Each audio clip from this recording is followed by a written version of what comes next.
Million in city, जहां लाखों करोड़ों रुपए का बिजनेस होता है, जहां इंडिया को ग्लोबल पावर कहा जाता है, जहां बड़ी बड़ी कंपनी है, बड़े बड़े इंफ्रास्ट्रक्चर हैं, लेकिन सच पूछिए ये चमक दमक सिर्फ कागज की है। 3 घंटे की बारिश और सारी चमक दमक सत्यानाश। ये सपनों का शहर गटर वाली फीलिंग देने लगता है। सोचिए कोई अमेरिका का सीईओ यहाँ बैठा हो और वो देखे उसकी बीएमडब्ल्यू तैर रही है। 10 मिनट की बारिश में एक बीएमडब्ल्यू वो डूबी हुई, देखिए एक पीछे मर्सिडीज डूबी हुई थी। तो उसे इंडिया किस तरह याद आएगा। इंफ्रास्ट्रक्चर का सच यही है कि बड़ी बड़ी इमारतें तो खड़ी हैं, लेकिन नीचे नालों को क्या करोगे। गाइस ये देखो 100 करोड़ के फ्लैट, पानी देखो आप, 100 करोड़ का फ्लैट है गाइस ये। तो देखो ये गुड़गांव, जिस सोसाइटी में 200 करोड़ रुपए के फ्लैट है। गुड़गांव और मुंबई तो हर साल डूबते हैं, लेकिन इस बार सबसे बड़ी आफत गिरी है पंजाब पर। चर्चा पादन उधर पढ़ना पड़ा पढ़ना कितना पढ़ गई। जा जा जा जा 40 साल की सबसे खतरनाक बाढ़।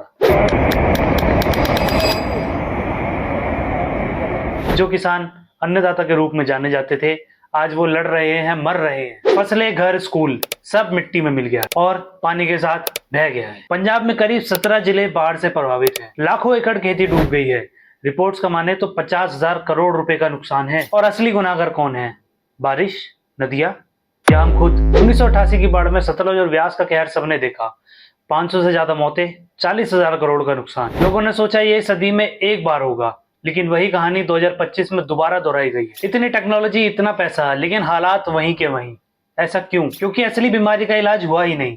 हमने सिर्फ पट्टी बांधी और अंदर घाव को सड़ने दिया। भाखड़ा डैम, जिसे भारत की लाइफलाइन कहा गया है, लेकिन हर मानसून में यही डैम टाइम बम बन जाता है। पानी रोकने के लिए डैम बनाए गए थे, लेकिन लाखों क्यूसेक पानी एक साथ छोड़ा जाता है तो डैम टाइम बॉम्ब बन जाते हैं और नदियां उफान मार देती हैं। यानी ऊपर वही डैम वरदान है और नीचे वही डैम अभिशाप। रावी और व्यास के किनारे बनाए गए एम्बैंकमेंट दशकों से बिना मरम्मत के पड़े हैं। सरकारों ने बजट दिखाया, लेकिन मरम्मत नहीं हुई।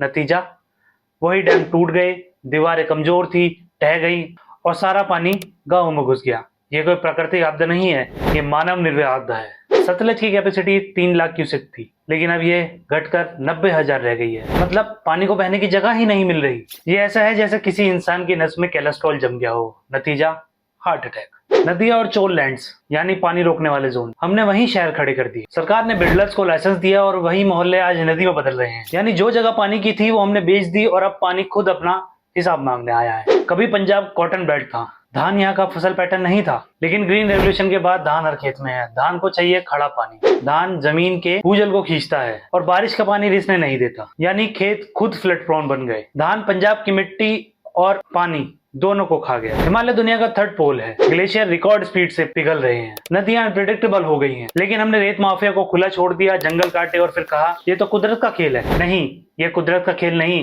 ये हमारी खुद की गलती है और यही हमारी लालच की सजा है। जब लालच की बात हो ही रही है तो क्यों ना पॉलिटिशियन की बात कर ली जाए। जब पंजाब डूब रहा था तो मंत्री जी वोट पर थे, प्रधानमंत्री विदेश के दौरे पे थे और विपक्ष आरोप प्रत्यारोप में व्यस्त था। लोगों की लाशें पानी में बह रही थी, लेकिन नेताओं को सिर्फ अपनी कुर्सी बचानी थी। पार्टी कोई भी हो, गुनाहगार हर सरकार है, हर वो सिस्टम है जिन्होंने नदियों का गला घोटकर अपनी कुर्सी बचाई। लेकिन अब भी वक्त है, अगर हम चाहें तो डैम्स की समय पर मरम्मत, नदियों की डिसिल्टिंग, रेत माफियाओं पर रोक, फ्लड प्रोन इलाकों को निर्माण की पाबंदी, धान से हटकर सही फसल पैटर्न और क्लाइमेट चेंज के लिए ठोस तैयारी। ये कोई रिकॉर्ड साइंस नहीं है, बस राजनीति, ईमानदारी चाहिए। अगर नहीं किया तो इसी बाढ़ में अगली बार पंजाब नहीं पूरा उत्तर भारत डूबेगा। मुंबई डूबा, गुड़गांव डूबा, हिमाचल टूट गया और अब पंजाब बह रहा है। नेचर बार बार चेतावनी दे रही है, लेकिन हम अंधे बन चुके हैं। याद रखो, नेचर किसी को माफ नहीं करती, वो अपने साथ लेकर चली जाती है।